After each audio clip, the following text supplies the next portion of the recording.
guys show me you're ready, I'll begin. And your desk size up here.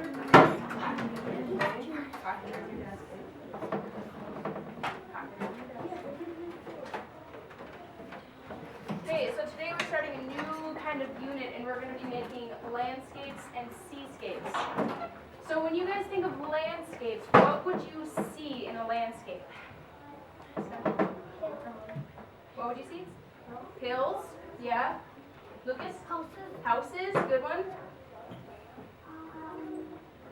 Maybe a sidewalk and a road. A sidewalk or a path or a road. Ethan? Dirt. Dirt, okay. Yes? Water, a boat, and a truck. Well, would you see that in a landscape or a seascape? Okay, so let's go into seascape. Steele said boats in a seascape. What else would we see in a seascape?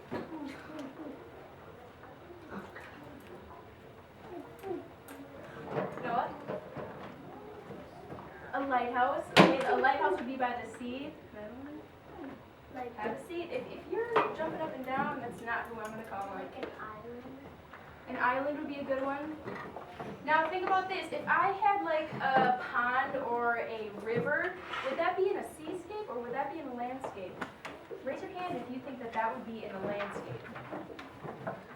If I had a river or like a pond, would that be a landscape? Raise your hand if you think it's landscape. Okay, hands down. Raise your hand if you think that would be seascape. That would be a landscape. So when we're talking seascape, we need like an ocean, a big body of water. Okay, so hands down for right now. Now when we make our seascapes and our landscapes, there's 3 areas of space that we're going to talk about. Raise your hand if you remember doing this project. You guys did this where you would rip 3 pieces of green paper and your front part. Raise your hand if you can tell me what this front part was called. If you remember, this is kind of tricky. It's kind of a review. Ethan? Okay, this is called your foreground. Now that you know your foreground, the middle part is called your middle ground. What's my very last one called? Amelia? Up ground. Not up ground, No top. not top ground. Lucas? Grass. Well, there could be grass in the landscape, but I'm talking about, so think about it this way, second graders. There's your foreground, that's right in front of you. There's your middle ground, and then there's your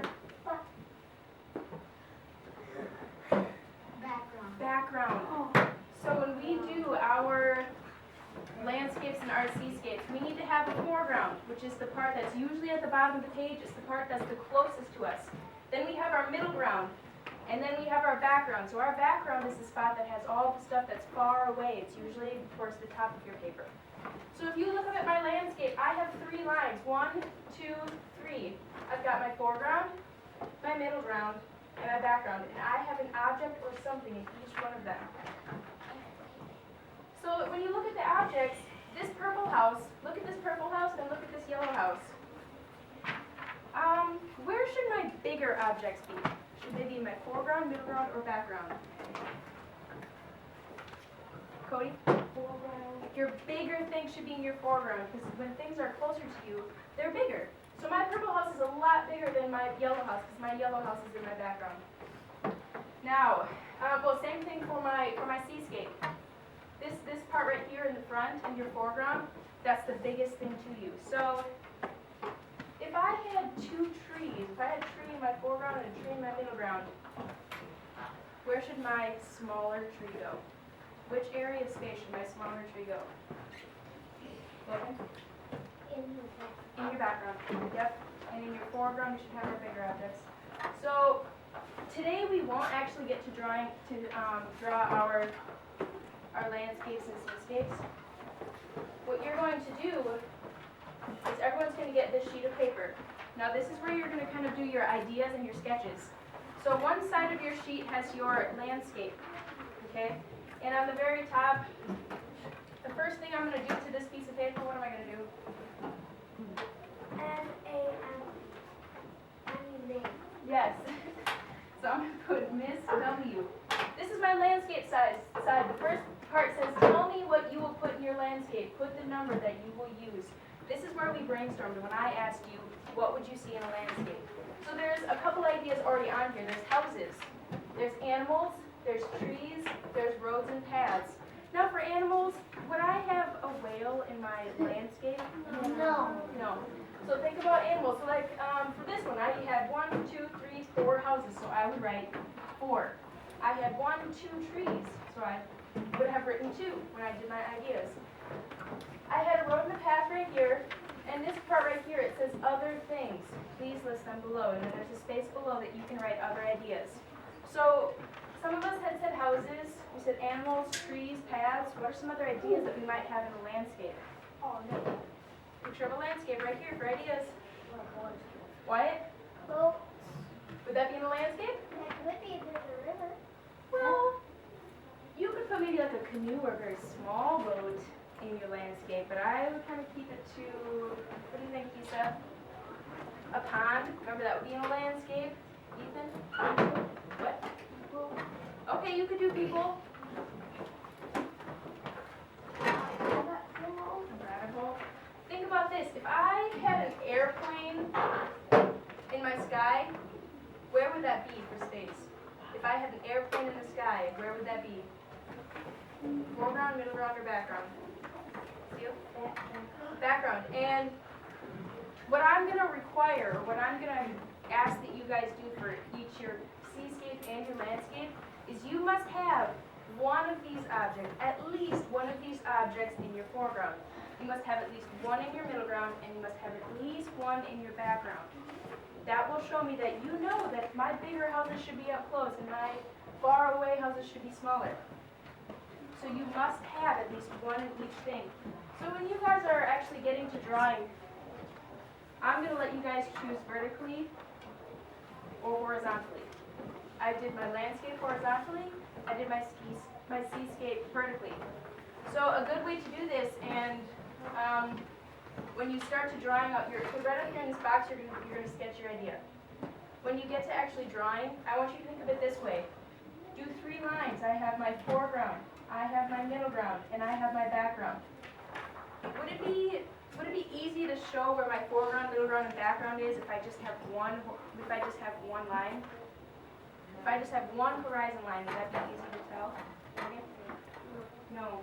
So it's easier. You could do just 2. So like right here, I did one line for my foreground, and I did one line that separates my background from my middle ground. But I still have an object in my foreground, I still have an object in my middle ground, and I still have an object or something in my background. You have to have one thing in all of those. So let's say when you are starting your landscape, you get your sheet of paper, put your name on the back right away, flip it over. I have my foreground, I have a middle ground, I have a background. We're going to be talking about perspective really soon, and when you guys draw your houses, I'm going to show you a little trick. If you had drawn your house like this, and you did your triangle on top for your roof, does that show me perspective? Does that show me 3D? No. No. So if I want to make this look like it's 3D or 3-dimensional, or like you can see different sides of it, I need to add another side. I'm going to add another line, I'm going to connect my sides, and I'm going to add my roof. Now I can see 2 sides. I have one side here and I have one side there. A lot of students make the mistake of just putting this up straight and then connecting. Make sure that your roof goes slanted on both sides. If you have one line slanted, they both have to be slanted. So it's kind of easy if you just do 1, 2, 3, connect your dots, or connect your lines right there, make your triangle, and then finish off your roof. Maybe at that point you want to put some doors on there. Maybe you want to put a little chimney on there. That's good too. All those details are awesome. So, if I were to draw a house on this very back line back there, should it be big or small? Isa? Small, very small. So I'm going to make a really small house back here. And I'm going to give myself a tree. So now I'm going to do a tree up here, but my tree has to be bigger than that tree if it's going to be in my foreground. So I'm going to make it really big. Now I have another tree up in my foreground, and erase this because it's in the front. And if I did a house in my middle ground, it should be in between my little house and my big tree. So that shows me space. That shows me that I know that my objects up close should be really big and my objects far away should be smaller. Now, do you questions about what you'll be doing today? Lucas? How many days will this take us? This will take us 3 days. Today you are going to finish your landscape side. You're going to turn it over into your seascape side. Your seascape side was exactly how your landscape was, except for it says, tell me what you will use, and there's things like boats, animals, lighthouses, islands. And then if you have other ideas, maybe you want to put, a shark would be an animal, you could do that. But, and then your very last thing that you're going to do on both of these sides is list the colors that you would use. So for my landscape, it says, what colors are you going to use? I would have put green, I would put blue, I would put red, yellow, orange, any colors that you want to use in there. Same thing on your seascape side, it says, what colors will you use? I would say blue, I would say red, I would say green. Any colors that you're thinking of using. So today, your steps are to finish this sheet of paper. You need to list the things that you would have in your seascape, list the colors that you would have in your seascape, and then sketch out your idea. For your landscape. Then you're going to flip it over, list the things that you would have in your seascape, list the colors you would have in your seascape, and then sketch out your seascape. Questions on that? Question? Okay. Now, before we start on your sheet of paper, I have a smartboard activity. In this picture, I have 3 different sizes of trees. There's 3 big ones, there's 3 medium-sized ones, and there's 3 small ones. Right up here is going to be my foreground. Over on the horizon line is going to be my background, and in the middle is going to be my middle ground. I need one person to put all of the right trees in the foreground. All of the trees that belong in the foreground. Amelia? Are you good?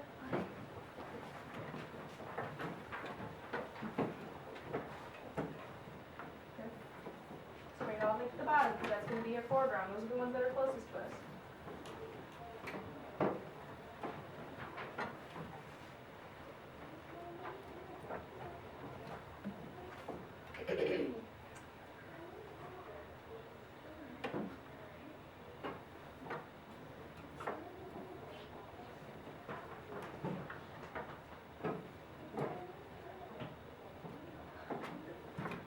Thumbs up if you agree with her.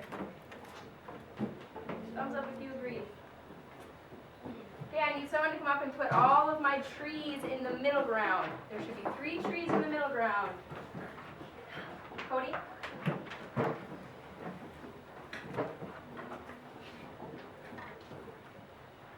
This might be kind of hard because you...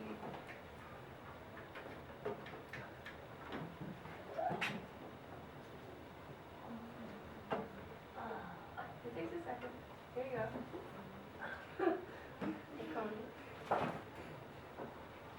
Now remember, these are the middle ground. We still need to put the background trees in there. Put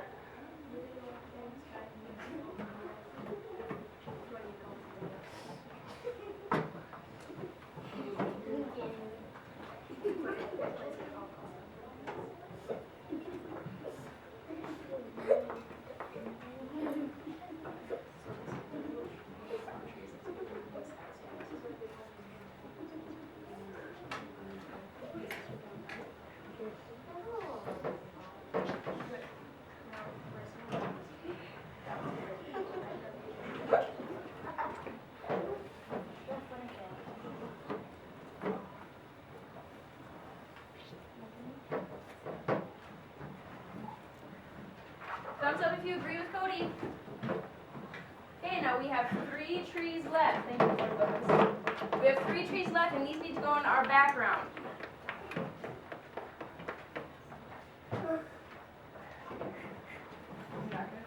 Garrett, why don't you come up? We'll do this one more time, so if you didn't get a chance, you might get a chance. Yep, the big one's kind of getting in your way. Stop, stop.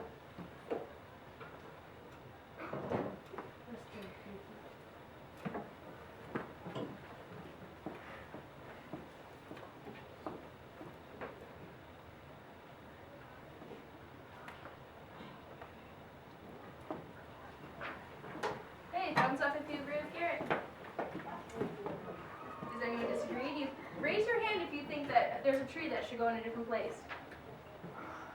Anthony, where do you think that there should be a tree in a different place? The tree's in the sky. Okay, that's true. So if my tree's up there in the sky, would that work? No. No, your objects have to be touching your horizon line, or else it's floating in the sky, and I don't know why it would be in the sky. That's okay. I'm gonna mix them up, and we're gonna do it one more time. So I need one person to do our.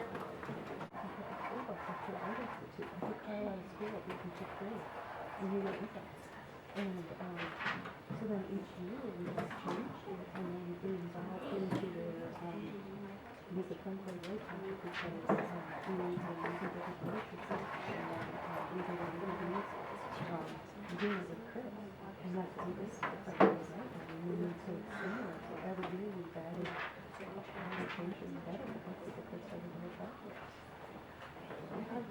There's a movie too. I don't know how good it is.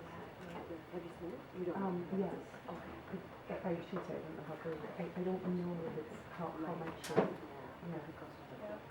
Second graders, remember, this is just ideas. So if you forget a color when we actually start doing our landscapes and seascapes, that's okay. You can still add it in. These are just an idea so that when we start next time with our drawing, then you'll be able to look at this and say, oh yeah, I wanted 2 boats.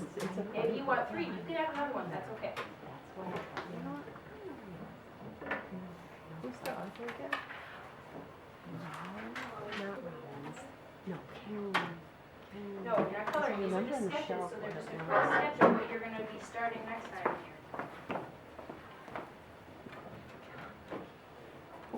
King was hung from the second one. It was on the shelf at the bottom of it. It's fine, I still remember. And I had my copy. I copied that from the